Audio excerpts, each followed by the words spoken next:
GM কাদেরের জন্ম, ভারতের গোয়েন্দাদের ল্যাবরেটরিতে আপনার রহস্য সাথে জন্ম।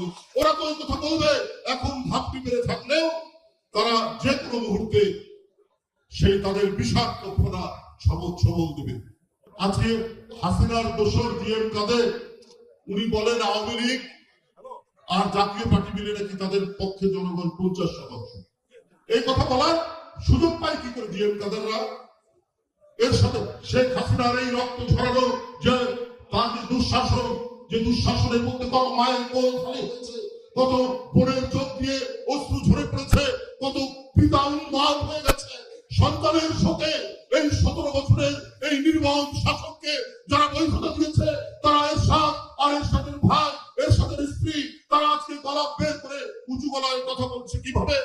আরে আমরা সবাই জানি ওই ভারতের ল্যাবরেটরিতে শেখ হাসিনার জন্ম, ওখানে জিএম কাদেরের জন্ম, ভারতের গোয়েন্দাদের ল্যাবরেটরিতে আপনার রহস্য সাথে জন্ম।